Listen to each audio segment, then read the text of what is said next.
Emmy தீப்ஸ் audio நாவல் வாசகர்களுக்கு வணக்கம். நான் உங்கள் திவ்யா கிருஷ்ணன்.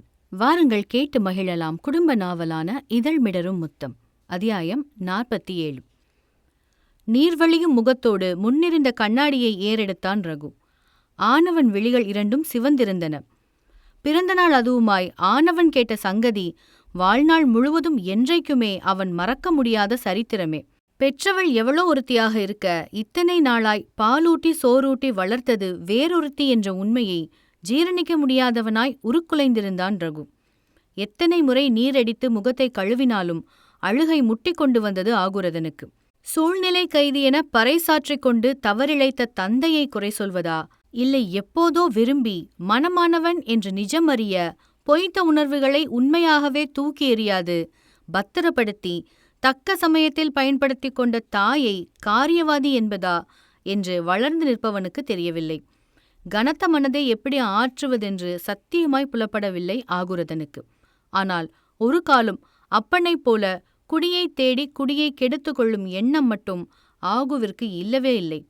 ஆகவே மீண்டும் நீரடித்து முகத்தை கழுவி கொண்டவனாய் இதுவரை கேட்ட அத்தனையையும் மனதார ஏற்றுக்கொள்ள முயற்சித்தான் ஆடவனவன்.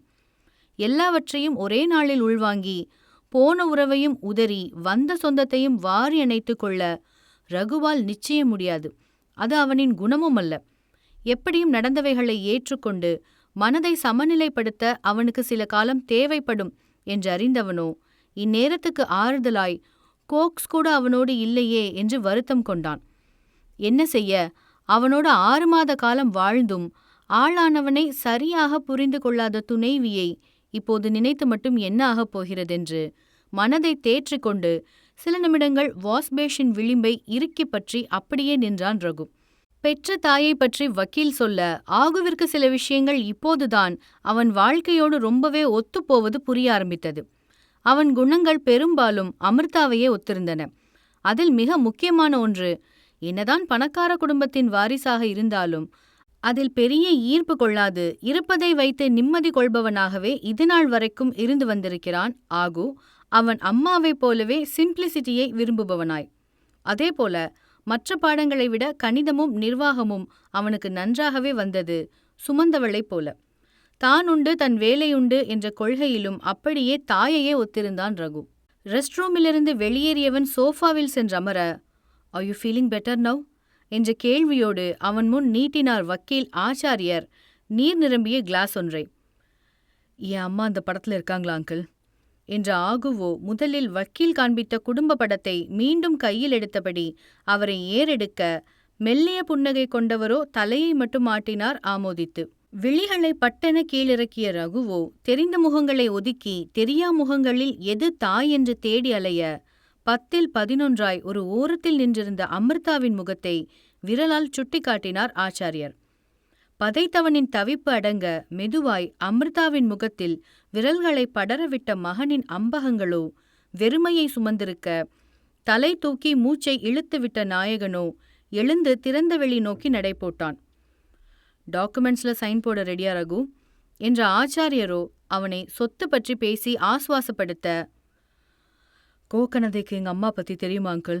என்றவனோ திரும்பி அவர் முகத்தை கேள்வியோடு நோக்கினான், சிறு பதைப்பு கொண்டவனாய். "நேத்து வரைக்கும் தெரியாது, ஆனா இப்ப தெரியும்" என்ற வக்கீலின் வார்த்தையில் இறுகி போனது ரகுவின் முகம். தாய்க்கும் தந்தைக்குமான தகாத உறவில் உயிர் கொண்டவனை இனி எப்படியான கண்ணோட்டத்தில் பார்ப்பாளோ கோக்ஸ் என்றவனின் எண்ணங்களோ எங்கெங்கோ போக நெற்றியை இறுக்கினான் ரகு.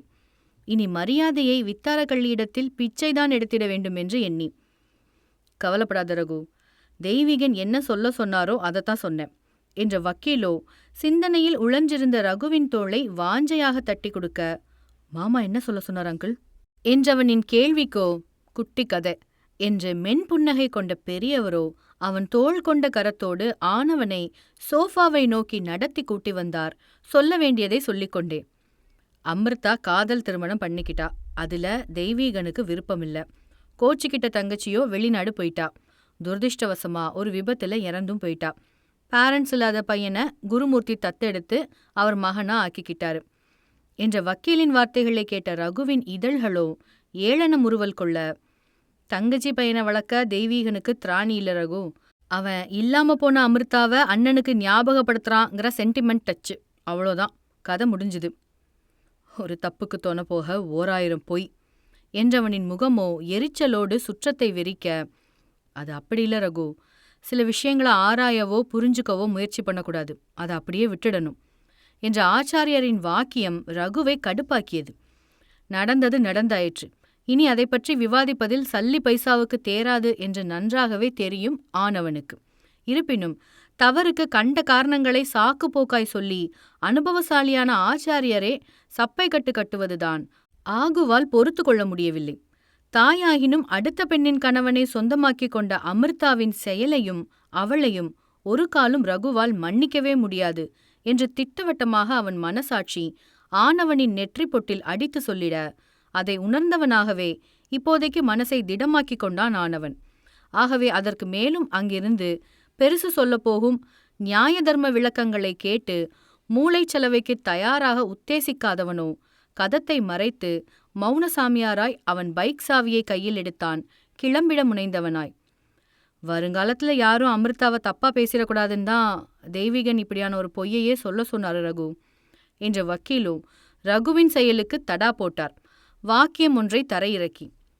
கவலைப்படாதீங்க அங்கிள், அவங்கள பத்தி தப்பா இல்லை, பேசக்கூட நான் விரும்பல. எனக்கு எப்போவுமே ஒரே அம்மாதான், அது என் ஜானகி அம்மாதான் என்றவனோ அழுத்தமாக சொல்லி பார்வைகளை தாழ்த்தி, பேப்பர்ஸ் இவ்வளோதானா அங்கிள் என்றபடி சொத்து ஆவணங்களில் கையெழுத்திட ஆரம்பித்தான். பிறப்பும் குடும்ப வரலாறும் என்னதான் கேவலமாக இருந்தாலும் கைக்கு வந்த மகாலட்சுமியை வேண்டாம் என்று சொல்லும் நிலையில் ரகு இப்போதைக்கு இல்லை. அதுவும் அவன் ஒன்றும் அந்த அளவுக்கு சாமர்த்தியமற்றவனும் இல்லை. தொழிலில் விட்ட இடத்தை ரகு மீண்டும் பிடித்தாக வேண்டும். அதற்கு அவனுக்கு பணம் வேண்டும். இதுநாள் வரை ஆர்வி குரூப்ஸ் என்ற சாம்ராஜ்யத்தை குருவிக்கூடு போல உருவாக்கியவனை ஒரே நொடியில் அடித்து துரத்திய கிழத்தின் முன்னால் ஆகுரதன் என்பவன் கையாலாகாதவன் இல்லை என்பதை நிரூபித்தே ஆக வேண்டிய கட்டாயத்தில் இருக்கிறான் ரகு. ஆகவே வீம்பு கொண்டு கையில் கிடைத்திருக்கும் சொத்தை மூத்தவர்களின் மேல் கொண்ட கோபத்தினால் இழந்திட விரும்பிடவில்லை ஆகும். அதனால் அமிர்தாவின் டாபிக்கிற்கு முற்றுப்புள்ளி வைத்து சொத்து பேப்பர்ஸில் கவனத்தை திருப்பினான் சின்னவனவன்.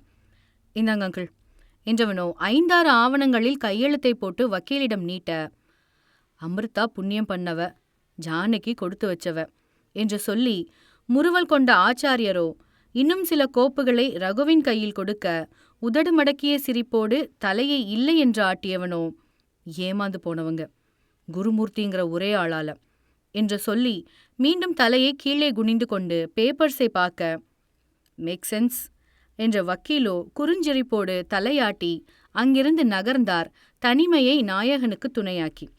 ரகுவோ கண்ணும் கருத்துமாக சொத்து ஆவணங்களை படித்திட சத்தமில்லாது சினுங்கியது ஆனவனின் போன்.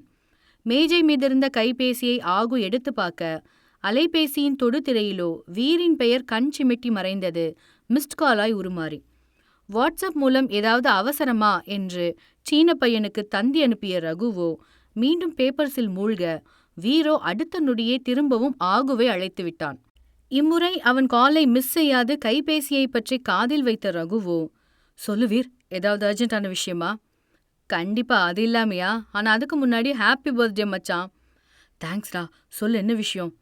ட்ரீட் வைப்பியா வைக்க மாட்டியா, அதை முதல்ல சொல்லு என்ற வீரோ நக்கலாய் பிறந்தநாள் பையனை கிண்டலடிக்க, சீக்கிரமா எனக்கு டிவோர்ஸ் வாங்கி தந்தா பார்ட்டியே வைக்கிறேன் என்ற ரகுவோ சிரித்தபடியே 2வது கோப்பு கொண்ட ஆவணங்களில் சைன் போட, அப்போ ரெடி ஆயிக்கோ மச்சான், கன்ஃபார்மா இன்னும் 3 மாசத்துல உனக்கு விடுதலை என்ற வீரோ குதூகலமாய் சொல்ல, என்னடா சொல்ற, நிஜமாவா என்ற ரகுவின் முகமோ பூரிப்பில் மலர்ச்சி கொண்டது. வீட்டுக்கு வாடா பர்த்டே பையா, இதை விட இன்னும் பங்கமான விஷயம் ஒன்று சொல்றேன், லேட் பண்ணிடாத, 1 மணிக்குள்ள வந்துடு, ஹரியும் வரான் என்ற வீரோ நாயகனின் அடிவயிற்றில் பட்டாம்பூச்சிகளை பறக்க விட்டு போனை வைக்க, மீதமிருந்த கோப்புகளை கையில் அள்ளி கொண்ட ரகுவோ அங்கிளை தேடி அவரின் பார் ரூம் சென்றான். சாரி அங்கிள், அவசரமா கொஞ்சம் வெளியே போகணும். உங்களுக்கு ஓகேனா இந்த 3 ஃபைல்ஸையும் நான் வீட்டுக்கு கொண்டு போலாமா? தாராளமா ரகு, உனக்கான நேரத்தை எடுத்துக்கோ, ஒன்றும் அவசரம் இல்லை என்று சொத்து வக்கீலோ மது கோப்பை ஒன்றை ஆனவன் நோக்கி நீட்ட, இந்த குடியால குருவோட வாழ்க்கை திசை மாறினது போதும் அங்கிள், இந்த ரகுவாவது யார் குடியையும் கெடுக்காம இருக்கட்டும் என்ற நாயகனோ இளக்காரச் சிரிப்போடு அங்கிருந்து நகர்ந்தான் வீரை சந்திக்க. இத்துடன் இந்த அத்தியாயம் நிறைவடைகிறது. மீண்டும் அடுத்த அத்தியாயத்தில் சந்தித்திடலாம். தொடர்ந்து இணைந்திடுங்கள் எமி டிப்ஸ் ஆடியோ நாவல் சேனலில்.